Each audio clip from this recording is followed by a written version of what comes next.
कहते हैं कि आईने झूठ नहीं कहते, जो चेहरे पर होता है वो दिखा देते हैं। लेकिन अगर आईना हो और चेहरा हो ही नहीं, तब कैसे कोई समझेगा? मैंने कभी किसी आसमानी ताकत पर यकीन नहीं किया था। कोई मतलब भी नहीं था, क्योंकि कई बार मैंने खुद चलकर, तकलीफें उठाकर ऐसी सच्चाइयां ढूंढने की कोशिश की, लेकिन कभी कुछ हाथ नहीं लगा। मेरा नाम सलब है। एक दफा मैंने ठान लिया था कि आज तो मैं पुरानी हवेली की सच्चाई पता लगा कर रहूंगा। पेशे से आर्किटेक्ट हूँ, तो कुछ मिले ना मिले आर्किटेक्चर ही देख लूंगा। मैंने एक बैग में थोड़ा खाने का सामान रखा, थोड़ा पानी, एक टॉर्च और एक स्विस नाइफ। वहां पहुंचा तो ना ही कोई भूत मिला, ना ही इंसान मिला, यहाँ तक कि कोई जानवर भी नहीं था। चलिए ये सब तो मान भी लेता, लेकिन एक बात बेहद अजीब थी। न चमगादड़ थे, न सांप बिच्छू और न ही परिंदों के घोंसले थे। ये मुझे बहुत अजीब लगा। अंदर पूरी हवेली का चक्कर मारा तो हर कमरे में एक अजीब सा सन्नाटा था। बाहर हवाएं चल रही थी, बारिश थी, बादल भी गरज रहे थे, लेकिन अंदर एक भी आवाज नहीं थी। क्या गजब की सोच थी उस जमाने की, जब ये सब बनाया गया होगा। मैं तो यही सोच कर खुश हुए जा रहा था कि तस्वीरें वगैरह लेकर अपनी आर्किटेक्चर की पढ़ाई में इस्तेमाल कर पाऊंगा ऐसे डिजाइन्स, और कैमरा निकालकर तस्वीरें वगैरह ले ही रहा था जब मैंने एक बड़ी गजब की चीज देखी। दीवारों पर नक्काशी की हुई थी, छत बेहद खूबसूरत थी, कमरे ऐसे थे कि बड़े साफ सुथरे लग रहे थे। और तस्वीर लेते लेते अचानक एक कमरे में पहुंचकर मैंने कैमरा क्लिक ही किया था, जब लगा जैसे किसी ने सामने से मेरी तस्वीर खींची हो। मैंने टॉर्च निकालकर सामने लाइट दिखाई तो आंखें चौंधिया गई। सामने कुछ भी नहीं था, बस एक आईना लगा हुआ था। मेरी तो हंसी छूट गई। पता नहीं क्या क्या सोच रहा था मैं कि क्या नया दिखेगा और क्या नहीं, लेकिन निकला क्या? सिर्फ एक आईना। मैंने टॉर्च की रोशनी मारी तो सामने एक बेहद खूबसूरत, थोड़ा पुराने जमाने का, थोड़ा जंग लगा आईना लगा हुआ था। पर पूरे खंडहर में कुछ भी नहीं था, बस सिर्फ एक आईना कैसे था?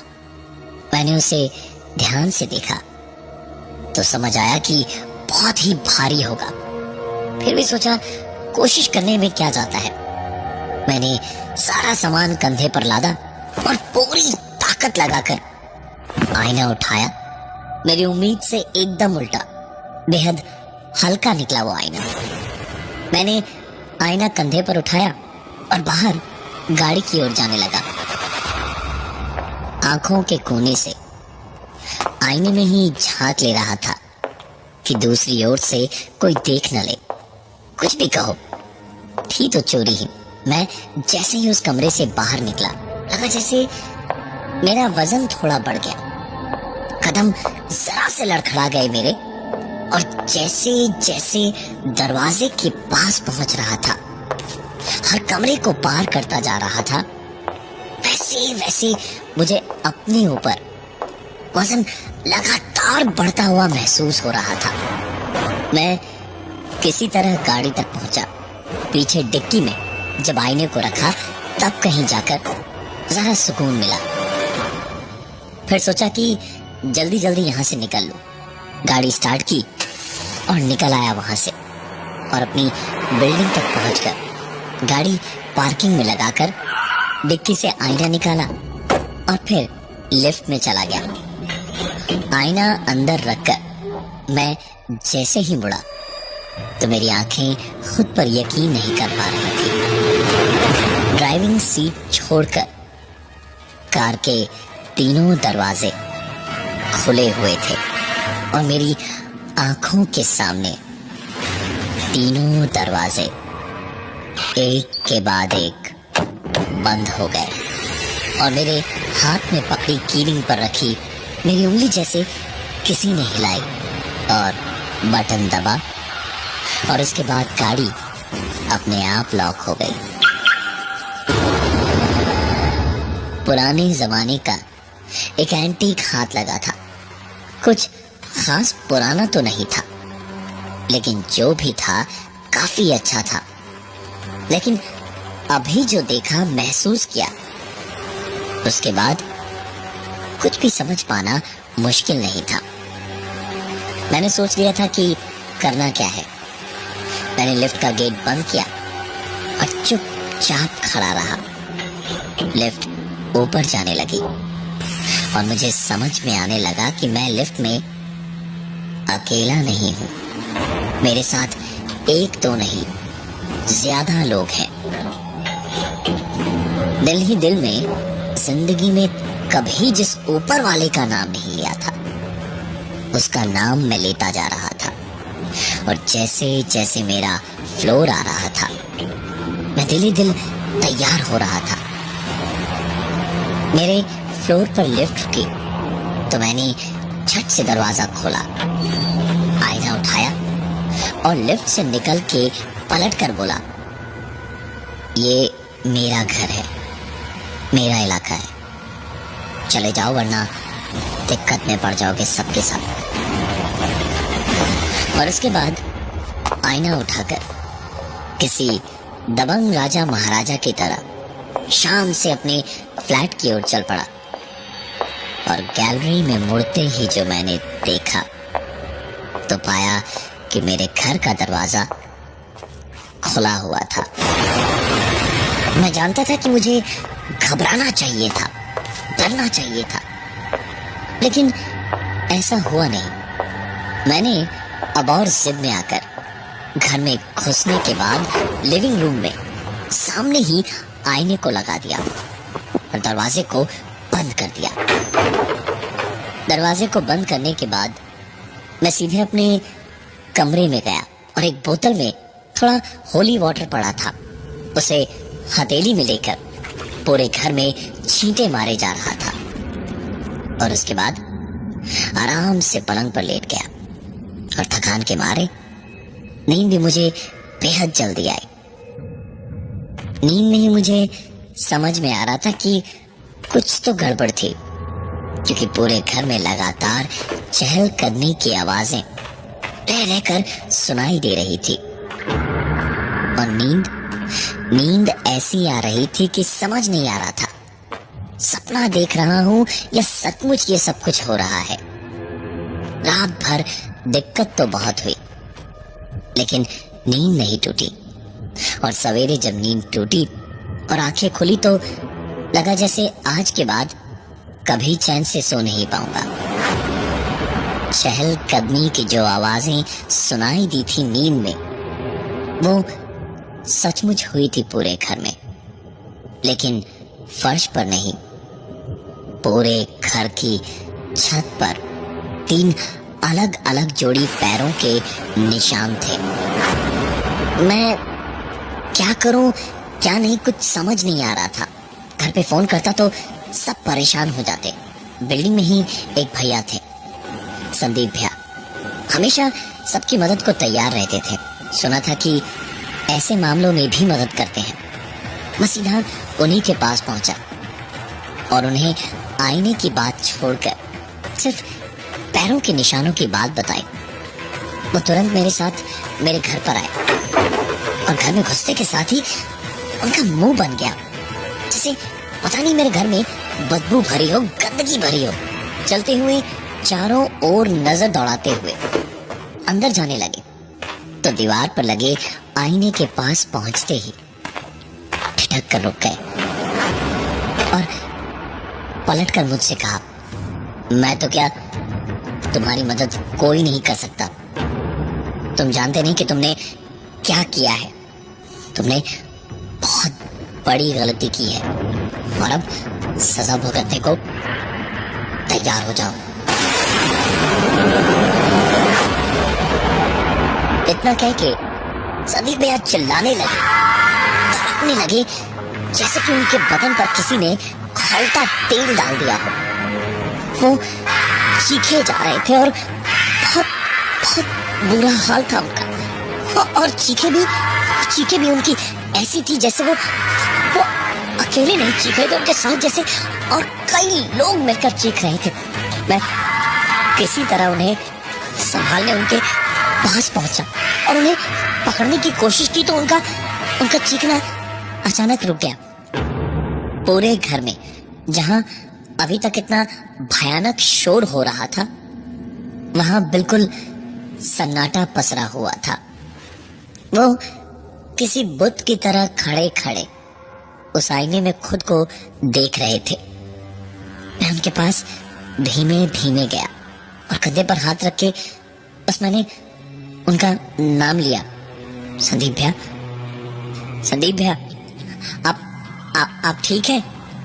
संदीप भैया पलटे, मुझे बड़ी अजीब तरीके से देखा और फिर पता नहीं क्या हुआ, अचानक बदहवास से पूरे घर में दौड़ने लगे और इधर उधर, कभी दीवार से, कभी फ्रिज, तो कभी अलमारी से जाकर पूरी ताकत से टकरा जाते। इससे पहले कि मैं अपनी जगह से हिल भी पाता, संदीप भैया पूरी तरह से लहूलुहान हो चुके थे। उनका इस दुनिया में कोई नहीं था। मैं तो वैसे ही घबराया हुआ था और अब डर भी मुझे बहुत लग रहा था कि पता नहीं क्या होगा। और मेरे डरने और सोचते रहने के बीच में ही पता नहीं कब संदीप भैया दौड़ते हुए खिड़की तक गए और 8वें माले के मेरे फ्लैट की खिड़की से नीचे कूद गए।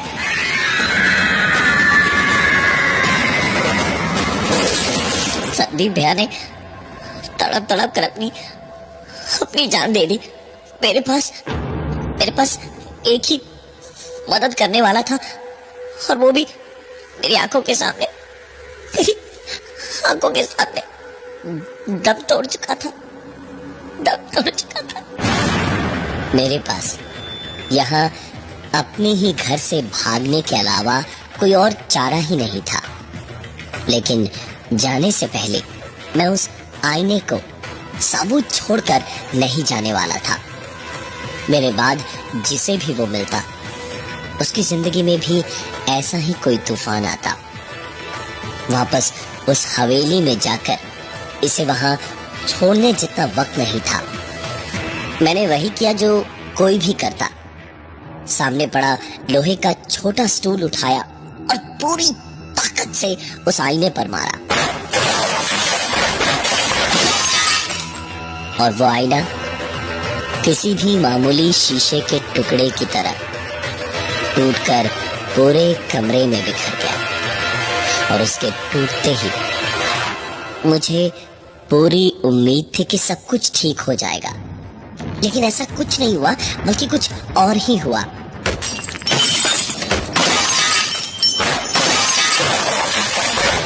मेरे फ्लैट की दीवारों में अचानक से दरारें पड़ने लगी। सारा सामान अपने आप गिरने टूटने लगा। एक पल को लगा जैसे भूकंप आ रहा है और शायद पूरी बिल्डिंग गिर पड़ेगी। लेकिन पूरा फ्लैट उथल पुथल हुआ। चीजें टूट फूट कर जब कुछ और बचा नहीं टूटने फूटने को, तब कहीं जाकर सब अपने आप शांत हुआ और छत पर से एक बार फिर चहलकदमी की आवाजें आने लगी। वो आवाज दरवाजे तक गई। दरवाजा खुला और बंद हो गया। मैं घर से निकला नीचे संदीप भैया का हाल देखने, तो पूछताछ हुई। मेरी खिड़की से ही संदीप भैया की मौत हुई थी, इसलिए छानबीन हुई। मेरे घर में उन्हें जो चोटें लगी थी, उनसे बने खून के निशानों की बिना पर शक मुझ पर ही आया और मेरी बेगुनाही का कोई सबूत ना होने की वजह से मुझे सजा तो हुई, लेकिन मेरे बयान की वजह से मुझे कुछ महीने ऑब्जर्वेशन में पागल खाने में रखने को कहा गया। लेकिन आज 2 साल हो चुके हैं और मैं यही पागल खाने में हूँ। बाकी सब कुछ ठीक ही था, लेकिन जब मैं आईने में खुद को देखने जाता तब मेरे पीछे छत पर मुझे चलते टहलते 3 लोग दिखाई देते हैं, जिनके हुलिये ऐसे हैं कि कोई होश में भी देख ले तो पागल हो जाए। यहाँ के डॉक्टर्स की गलती नहीं है। मैंने कितनी बार उनसे कहा है कि अंधेरे में आईना देखिए, कोई ना कोई जरूर आपको दिखाई देगा, लेकिन मानते ही नहीं है मेरी बात। सीधे शौक देने लगते हैं। और मैं बेहोश हो जाता हूँ। और बेहोशी में ही चहलकदमी की आवाजें मुझे सुनाई देती हैं, और आँख खोलते ही छत पर कदमों के निशान दिखाई देते हैं। तेरी एक गलती ने मुझे कहां से कहां पहुंचा दिया। योगेश